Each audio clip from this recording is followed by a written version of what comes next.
Hi there, my name is June. Today I'm going to show you a demonstration of some infection control principles and practices. We're going to talk about routine practices. We're going to talk about contact, droplet, and airborne precautions. I'm going to show you how to don and doff your personal protective equipment, or your PPE. I'm going to show you how to put on regular clean gloves and remove them safely without contaminating your hands. So let's start by talking about routine practices. They used to be called universal precautions. Routine practices are a way that we as nurses protect ourselves as we're caring for our patient on a day-to-day basis. So, for example, we always wash our hands before patient contact. We always wash our hands after patient contact. And then as we're assessing, we're always assessing our patient. Is our patient infectious? Do they have broken skin? That is, skin that's not intact. Is there any risk of us coming in contact with bodily fluids, blood, feces, sputum, mucus, exudate, stool, urine, any body fluids? That's part of our risk assessment. So those routine practices are going to include gloves then. We apply gloves when we think we're going to come in contact with bodily fluids. But that hand hygiene happens all the time, and the WHO now has guidelines for the 5 moments of hand hygiene. So before we come in contact, we wash our hands. When we're providing any aseptic tasks, such as blood pressure or any of those things, we're going to wash our hands, wash our equipment. We're going to wash our hands if we come in contact with any bodily fluids. We're going to wash our hands when we're done our contact with our patient, and we're going to wash our hands if we come in contact with any of our patient's environment, any of those high-touch surfaces. And if we think about COVID-19, and very much in our present life, we are doing many things to help protect ourselves, especially those high-touch surfaces, because COVID-19 is a droplet precaution virus, and those little droplets come out into the air as we sneeze or cough or talk even. And they can stay suspended in the air for some time, and then they fall on surfaces. And so we're washing our surfaces constantly, any of those high-touch surfaces, doorknobs, tables, chairs, anything that we're talking over, those droplets can fall anywhere. So those are precautions that we're adding. So that is, risk assessment is very important, and you're always doing it. But routine practices always include your hand washing before and after, any of those things we've talked about, and then perhaps gloves, depending on what skill or task you're going to be doing. Okay? So when we talk about gloves, just regular clean gloves for today, I want to show you how you put those gloves on, but especially how you remove them. So I'm going to just show you regular clean gloves.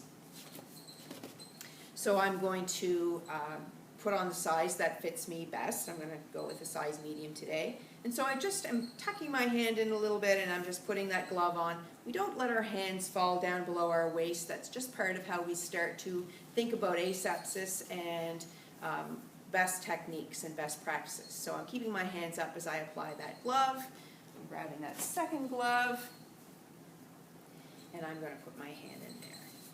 Just pull that on. So these are clean gloves. We apply these anytime we are doing any type of skills that don't require a sterile technique, for example. So now my gloves are soiled and I'm ready to remove them. How do I do that without touching anything? Because my fingers are dirty and the glove is dirty. You do that by grabbing a mitt full of the glove.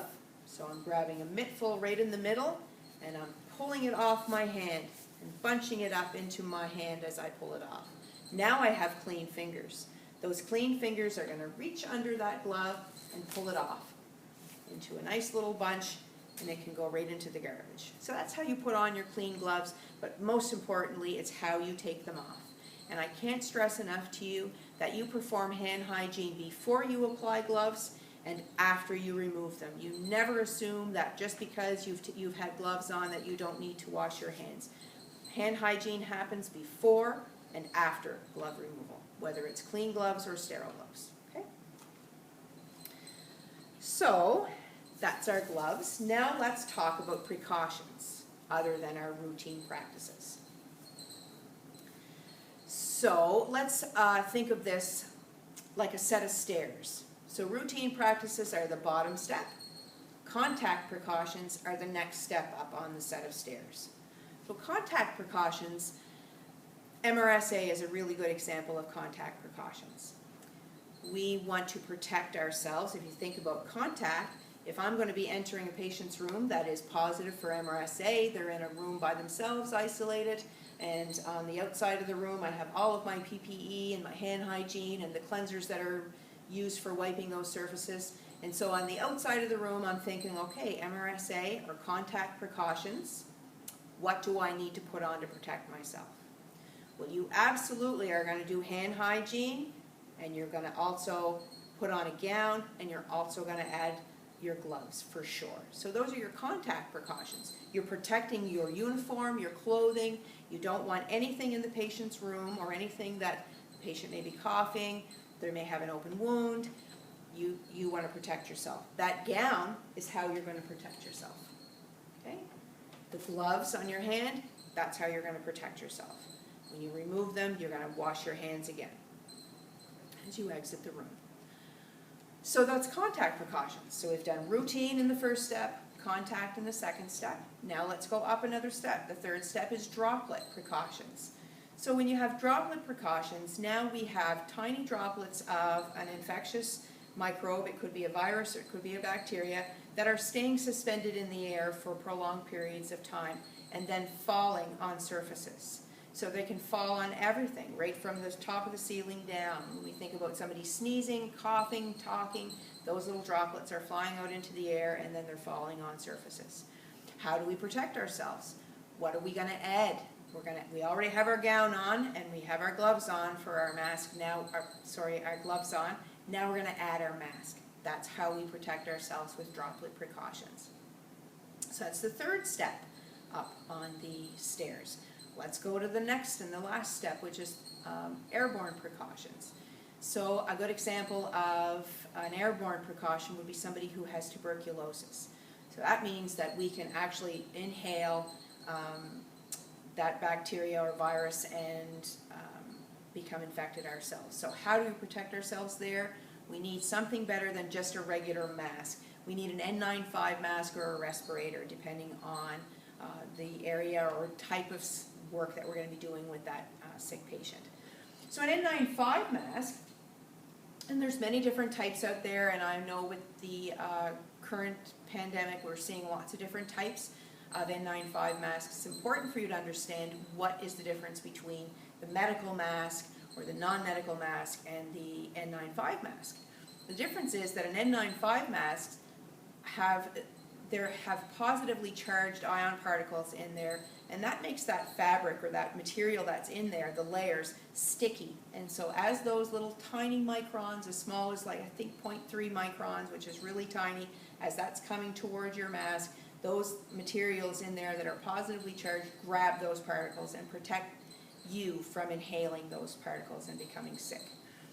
And so the N95 masks, the N95 stands for it grabbing 95% of the particles that are coming towards you. So it's a big step up from a medical mask and just provides you with more protection.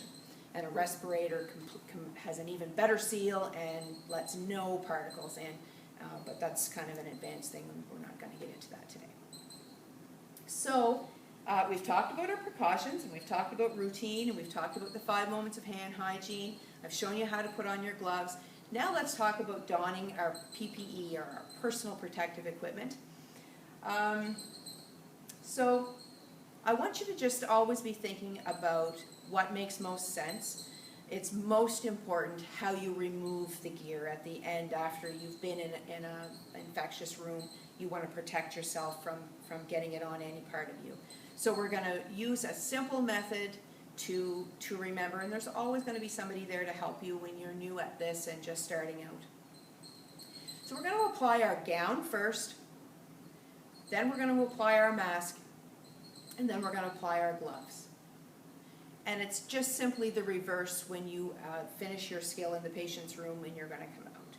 Those gloves are contaminated and dirty. They're going to come off first in the way I showed you. You're going to grab that bunch and pull it off, slip the clean fingers in underneath, and drop them in the garbage. You may feel like even doing hand hygiene if you want right after you take them off, which I think is a great idea. Then you're going to just rip the ties or the Velcro that is on your gown.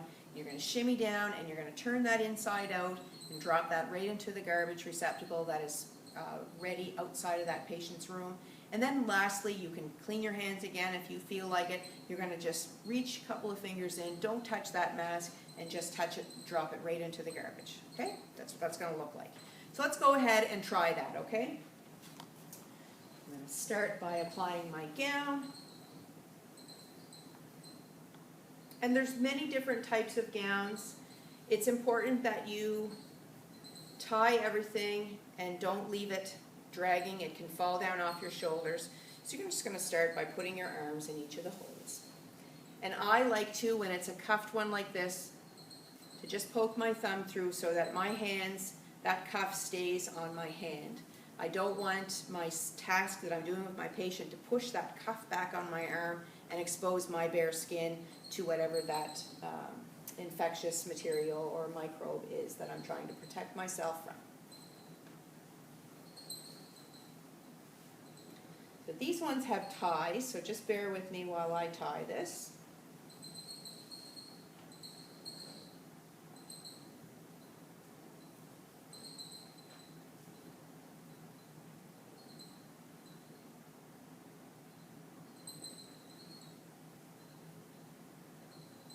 And then I'm going to tie this around. And so you may feel like you don't need to tie it, but please do, because this is how you protect yourself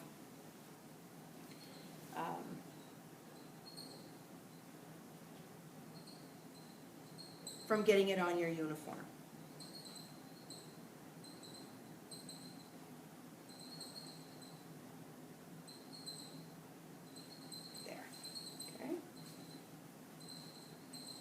Okay, so now I have my gown on. Now I'm going to apply my mask, depending on the precaution that we're using. I'm going to apply the appropriate mask. Today it's going to be just a medical mask. So I'm going to take my mask, my medical mask. The colored side is on the outside, the white side is inside. There is a hydrophilic and hydrophobic. You guys will know what that means from your microbiology class. That's important to understand, and so it's the hydrophobic on the outside that repels moisture, and on the inside it likes moisture, and so that moves it away from your face. So there's a little metal band in there. We're going to just place that over the bridge of our nose, attach that around our ears, pull that down over our chin and make a really nice seal.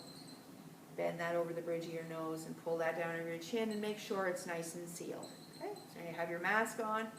Now you're going to apply your gloves. So go ahead, put on our gloves.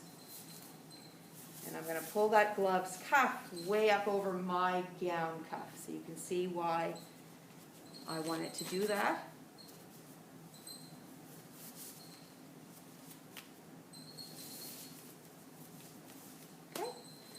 So that's how you don your personal protective equipment. There may be additional precautions. There might be some disposable booties that will be on your feet. There may be bouffants that cover your head. You may add a shield. You may add goggles. There are all kinds of different things that we add to protect ourselves depending on what is the infectious agent. This is just the basics for you today as new nurses. So you can't see me, but I'm smiling under here. Infection control is one of my most favorite things in the world to talk about, and we'll have lots of fun with that this year. So now I have it on. Now I've finished. I've gone into my patient's room. I've completed the skill or the wound care or the bed bath or the vitals or the medication administration, whatever I've needed to do, and now I'm ready to come outside of that patient's room. There will be a vestibule or a little area for me to safely remove this infectious PPE and dispose of it into a receptacle and wash my hands and go on. So my hands are definitely the most contaminated part of me. I may have contamination on my gown as well. And just another little tip, if you're performing skill with your patient that is infectious and your gown becomes soiled and wet, you should absolutely stop everything that you're doing, come out, remove the gear, wash your hands, reapply new gear, and go back in and finish the skill. When items are wet, bacteria can move through them 65 times faster than if it's dry, and so you don't want that to get on your uniform and your clothing underneath.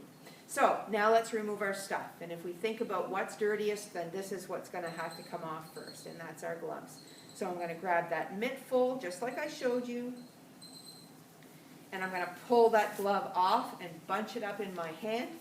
I have 2 clean fingers now. I'm going to reach that under my other glove. I'm not touching the front side. I'm going to pull that right off, bunch it up, drop it right in the garbage.